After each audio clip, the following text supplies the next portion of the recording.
সাইফুল ইসলাম প্রশ্ন করেছেন, তাসফিয়া নামের অর্থ কি? তাসফিয়া নাম রাখা যাবে কিনা? তাসফিয়া মানে হলো ভাই সাইফুল, আপনার কি বলা হয় এটাকে, কোনো কিছুকে ক্লিয়ার করা, পরিষ্কার করা, সাফ করে নেওয়া। তো আপনার এইটাকে আপনি করতে পারেন, কি বলে এটাকে, এই নাম রাখতে পারেন, কোনো অসুবিধা নেই। এরপরে প্রশ্ন করেছেন সোনিয়া আক্তার দোলন, আপনি জানতে চেয়েছেন মেয়ে সন্তানের নাম সিদরাতুল মুনতাহা আশফিয়া রাখা যাবে কি না, ইসলামী শরীয়ত অনুযায়ী এ নাম ঠিক আছে কি না? হ্যাঁ, সিদরাতুল মুনতাহা আপনার শেষ প্রান্তের বড়ই গাছ, এ অর্থ দাঁড়ায়, আপনার রাখা যেতে পারে, কোনো অসুবিধা নেই। আর ইসলামী শরীয়ত অনুযায়ী নাম ঠিক আছে, কোনো সমস্যা নেই ইনশাআল্লাহ বিদিনিল্লাহ। প্রশ্ন করেছেন মাহির নাম রাখা যাবে কি? হ্যাঁ, অবশ্যই নাম রাখা যাবে। মাহির খুব সুন্দর নাম। মাহির শব্দের অর্থ হলো অভিজ্ঞ, নাম রাখা যেতে পারে। এরপরে প্রশ্ন করেছেন তন্ময় সাইফ, সাবিদ নামের অর্থ কি? দেখুন, সাবিত সম্ভবত হবে, সাবিত শব্দের অর্থ হলো স্থির, ভালো অর্থ।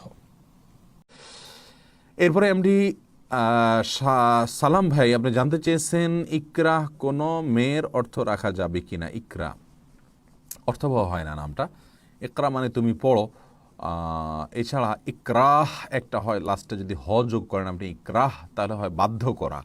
তো এই দুই ক্ষেত্রেই এটা কারোর নাম হিসাবে সুন্দর কোনো নাম হয় না, অর্থবহ কোনো নাম হয় না। প্রশ্ন করেছেন শেখ রফিকুল ইসলাম সোহেল, সাউদা আফরিন নামের অর্থ কি প্লিজ জানাবেন। সাউদা শব্দের অর্থ কালো, আরও অন্য অর্থ হতে পারে। আর আফরিন এই শব্দটির অর্থ এই মুহূর্তে মাথায় আসছে না। আফরিন আরবি শব্দ কিনা আদৌ সেটাও জানি না।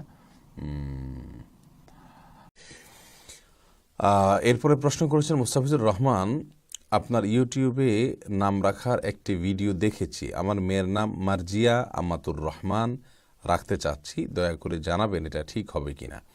জি, মারদিয়া সন্তুষ্ট নারী, যাকে সন্তুষ্ট করা হয়েছে, এটা সুন্দর নাম। আমাতুর রহমান মানে আল্লাহর বান্দি, রাখা যেতে পারে। তবে যে কোনো একটা নামই যথেষ্ট হয়, আমাতুর রহমান বা মার্জিয়া, দুইটা নাম আলাদা দরকার নেই। প্রয়োজনে নামের শেষে তার বাবার নামের অংশ যুক্ত করা যেতে পারে। এরপরে রবিউল সরকার প্রশ্ন করেছেন রুকাইয়া নামের অর্থ কি? রুকাইয়া শব্দের অর্থ তো ঝাড়ফুঁক করা, এটার মূল অর্থ। বাকি অ্যাকচুয়াল রুকাইয়া শব্দের অর্থ কি দাঁড়ায়, আমার মনে হয় ঝাড়ফুঁক করাই হবে। অবশ্য রুকিয়াহ বলা হয় এটাকে, রুকাইয়াহ বলতে আলাদা কিছু হয় কিনা এই মুহূর্তে আমার মাথায় আসছে না। আমি দেখি জেনে আপনাকে জানার চেষ্টা করবো ইনশাআল্লাহ। মোহাম্মদ সুমন।